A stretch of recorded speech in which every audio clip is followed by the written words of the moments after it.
High বন্ধুরা, তোমরা সবাই কেমন আছো? তোমাদের সবাইকে রাখি কুকিং রুম চ্যানেল থেকে ওয়েলকাম। তো আজকে দারুণ সুন্দর একটা রেসিপি তোমাদেরকে শেয়ার করব।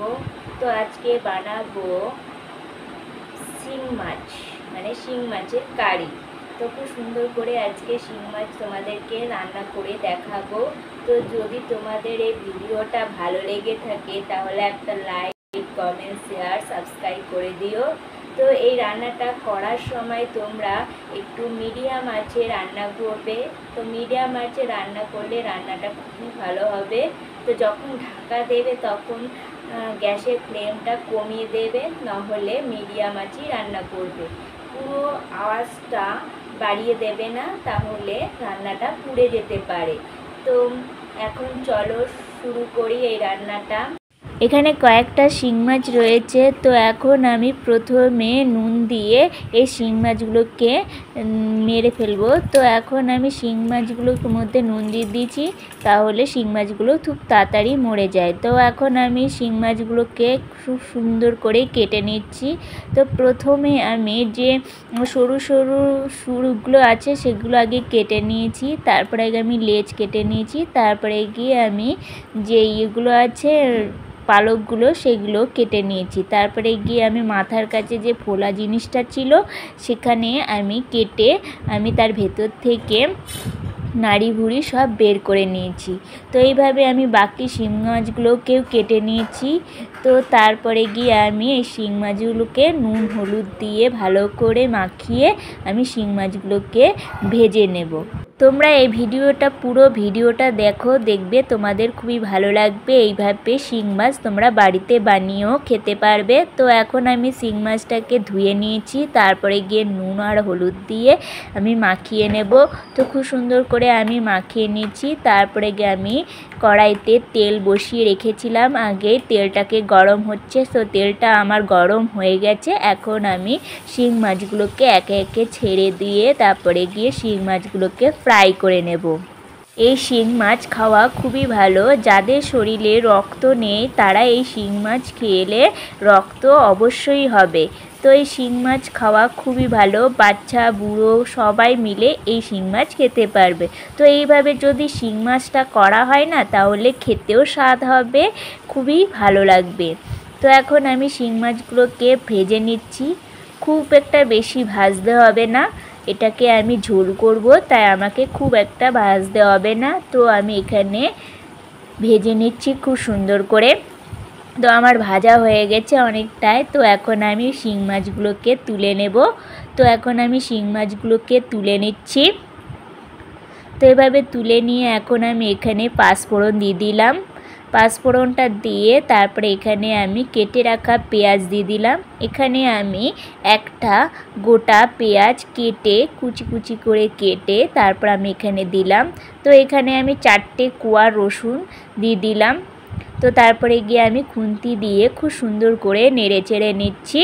তো এইভাবে খুন্তি দিয়ে নেড়ে চেড়ে নিয়ে আমি পেঁয়াজটাকে একটুখানি ভাজা ভাজা করে নেব। তো এখন আমি এখানে নুন দিয়ে দিলাম। তো তারপরে আমি এখানে হলুদ দিয়ে দেবো। তো হলুদ আর নুন দিয়ে আমি পেঁয়াজটাকে একটুখানি ভাজা ভাজা করে নেব। তো একটুখানি সামান্য পরিমাণে ভেজে নিতে হবে। তো তারপরে কি আমি এখানে অ্যাড করব আদা বাটা। তো তারপরে এখানে আমি অ্যাড করলাম লঙ্কা বাটা।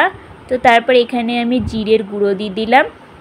তারপরে আমি এখানে ধনের গুঁড়ো দিয়ে দিলাম। তারপরে এগুলোকে খুব সুন্দর করে আমি কষিয়ে নেব। তো এই মশলাটা যতটা কষাবে ততটাই ভালো। তো তারপরে আমি একটু সামান্য জল দিয়ে দিলাম। জল দিয়ে কষালে না জিনিসটা পুড়ে যায় না, মশলাটা পুড়ে যায় না, খুব সুন্দর করে কষানো হয়।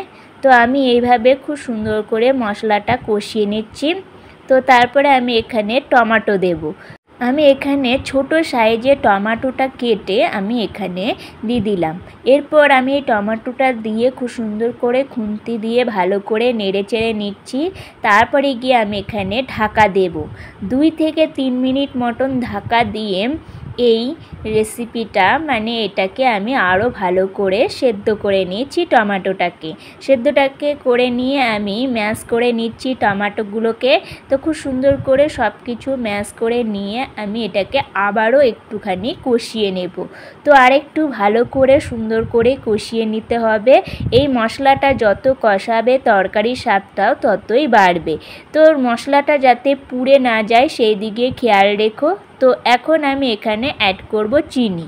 তো সামান্য চিনি আমি এখানে দিয়ে দিলাম। তারপরে আমি খুন্তি দিয়ে খুব সুন্দর করে এটাকে নেড়ে চেড়ে নিচ্ছি। তো এইভাবে সুন্দর করে নেড়ে চেড়ে নিয়ে তারপরে আমি এখানে একটু বেশি পরিমাণে জল দিয়ে দিলাম। তো জলটা দিয়ে একটু নেড়ে চেড়ে নিচ্ছি। আর একটু জল দিয়ে দিলাম। এরপর আমি এখানে লঙ্কার গুঁড়ো দিয়ে দিলাম। সামান্য পরিমাণে লঙ্কার গুঁড়ো এখানে আমি দিয়ে দিলাম, কারণ আগেই আমি লঙ্কা বাটা দিয়ে দিয়েছিলাম। তো লঙ্কা বাটা দিয়েছি বলে তাই সামান্য পরিমাণে আমি লঙ্কার গুঁড়ো দিয়ে আমি এটাকে নেড়ে চেড়ে নিয়ে আমি যে শিং মাছগুলোকে ফ্রাই করেছিলাম সেই শিং মাছগুলোকে এতে দিয়ে দিলাম। তো শিং মাছগুলোকে এতে দিয়ে আমি একটুখানি খুন্তি দিয়ে নেড়ে চেড়ে নিয়ে আমি এটাকে আবারও 2 থেকে 3 মিনিট মতন কুক করব। তো 2 থেকে 3 মিনিট মতন কুক করা হয়ে গেলে তাহলে এই রান্নাটা আমার তৈরি হয়ে যাবে। আমি ঢাকনাটা তুলে নিয়েছি। এখন আমি এখানে ধনেপাতা ছড়িয়ে দিচ্ছি। এখানে আমি বন ধনেপাতা দিয়েছি। এই ধনেপাতাটাও খুব ভালো। এই বন ধনেপাতাটা মাছের মধ্যে দিলে মাছটা আরও টেস্টি লাগে, খুবই ভালো লাগে খেতে। তো এখন আমি ধনেপাতাটা দিয়ে আমি এখন এটাকে নামিয়ে নেব। তো এখানে আমি একটা প্লেট নিয়েছি। তো প্লেটের মধ্যে আমি এখানে শিং মাছটাকে সুন্দর করে সাজিয়ে দেব। তো এখন আমি সুন্দর করে এই প্লেটের মধ্যে শিং মাছগুলোকে নামিয়ে নিচ্ছি। তো এখন আমি নামিয়ে নিয়েছি। তো এখানে আমি একটা লঙ্কা দিয়ে সুন্দর করে সাজিয়ে দেব। তো লঙ্কাটাকে আমি চিড়ে নিয়েছিলাম, তারপরে আমি এইভাবে সুন্দর করে সাজিয়ে নিচ্ছি। তো তোমাদের এই ভিডিওটা কেমন লাগলো? যদি তোমাদের এই ভিডিওটা ভালো লেগে থাকে তাহলে একটা লাইক, কমেন্ট, শেয়ার, সাবস্ক্রাইব করে দিও। তো তোমাদের সবাইকে এই ভিডিওটা দেখার জন্য অনেক ধন্যবাদ। তো থ্যাংক ইউ এই ভিডিওটা দেখার জন্যে। তোমরা সবাই ভালো থেকো। তো এখনকার মতন বাই। আবার পরে দেখা হচ্ছে পরের ভিডিওতে। দেখো কত সুন্দর হয়েছে, খুব সুন্দর হয়েছে তাই না? তো তোমাদের ভালো লাগলে একটা কমেন্ট করো। Thank you. তো নমস্কার তোমাদের সবাইকে।